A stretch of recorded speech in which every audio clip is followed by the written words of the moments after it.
how to detach so fast and so easy that it scares the hell out of you, because you can get out of emotions and feelings so fast and instantly, like you're a sociopath in disguise. I will tell you right now, that's possible. I noticed there's so many videos and posts online about how to detach, but most of them feel so oversimplified. Yes, they are easy to follow, and that's fine. There's no problem with that. But I personally believe that it will be so much easier for people to truly do it and integrate it into their life if they realize it themselves. Maybe I'm overcomplicating it, but I'm okay with that. That's what I do. I'm very passionate, and I dedicated my life and my existence to help you master your inner world so you can master yourself, your life, and navigate this life and create the life that you truly, truly wanted. And I am not here to give you shortcuts.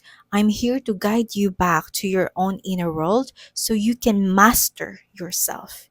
And that's the only real way to mastery. When you process your own thoughts, your own feelings, your own pain, your own truth, and not just consume what others already chewed for you. Otherwise, it's not self mastery. It's not mastery. It's just another dependency disguised as healing. I'm telling you right now, I'm creating this video because it is the craziest thing that happened to me, and that I noticed how suddenly becomes so easy for me to detach from any emotions and feelings and situations, like in a snap, to the point that it scares me. Like, oh my god, did I really just do that? Am I being serious? Did I just go from crying the hell out of me, like crying, to not caring anymore in a snap, just like that? Why the hell did I even care? Kind of epiphany. One second I was in it, and another I was gone. No more. If you want that, if you want that kind of detachment, if you want to understand that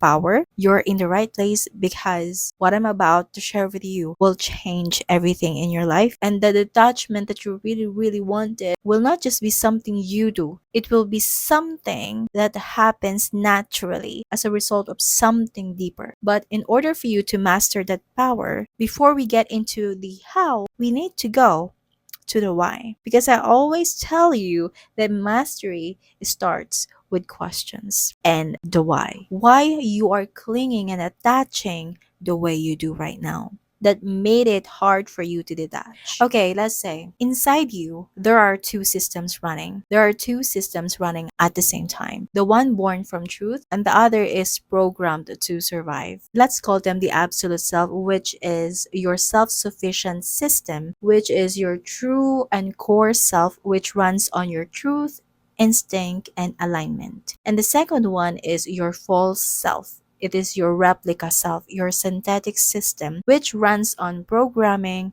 validation, and everything that is external and survival. Think of yourself as a tree. Okay, imagine a mango tree. A mango tree is rooted in earth, getting all of its nutrients from the soil and from the water. Takes energy from the sun and photosynthesizes to create its own food. The mango tree is just being a mango tree, growing, expanding, and existing as a mango tree as it is. That's your absolute self. It's a closed loop, self sufficient system. The mango tree doesn't depend on people to tell it's a mango tree. It doesn't ask for anything from people or other beings' permission so it can exist and grow as a mango tree. It doesn't beg to be seen for the shade it gives, for the oxygen that it creates, and for the fruits it bears. It just is. It's just existing. So free and so centered to itself, being one with itself, with the earth, with the sun, and becoming its own source. So it's a closed loop system,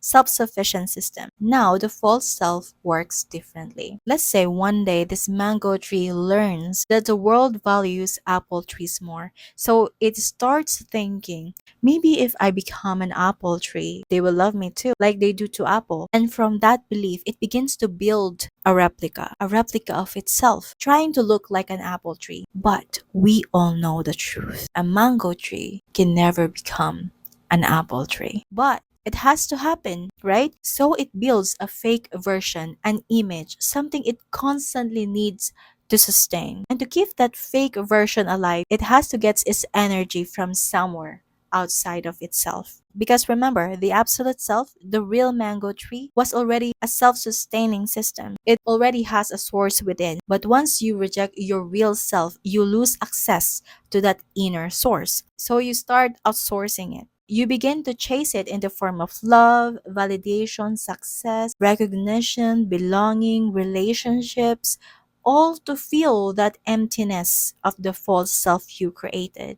So you can keep your false self, your image alive. You sustain the image of who you think you should be, who you think you are, not who you truly are. And because that image isn't rooted in truth, it constantly feels empty because you externalize your source. Because you reject your real self, right? You reject your self-sustaining system to create a replica, a fake version of yourself, so you can fit yourself into something that you think the world accept and love. So the one that you created is so empty. The image that you created, the self that you created, the replica of yourself is empty. So you have to fill it up with external inputs. That is why you cling so much, you attach so much, because somewhere deep down you forgot your original self, the one that was already whole, complete, and connected to its own source.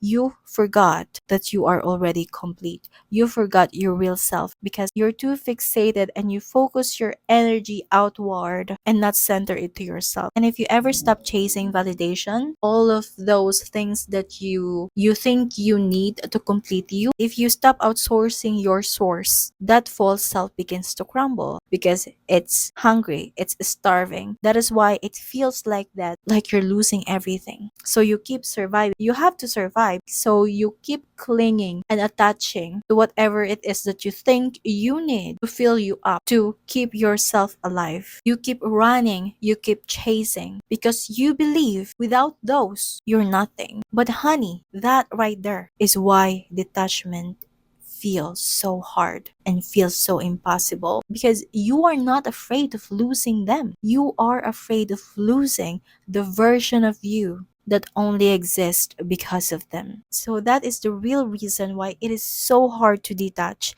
It's not because you're weak or obsessed or too emotional. It's because somewhere along the way you forgot your real self, the one who never needed to chase to feel whole, the one who never needed someone to complete them, and the one who never needed someone to fix them. And once you understand that, detachment stops being about forcing yourself to let go. It becomes about remembering who you were before the world told you you had to become someone else. And in part 2, I will show you how to actually do it, how to detach instantly without feeling empty and guilty, how to detach healthily and naturally. Because once you know how, you will never chase again. You will never attach yourself something outside of yourself again. I hope this video gave you something real to reflect on and help you to see yourself a little clearer today.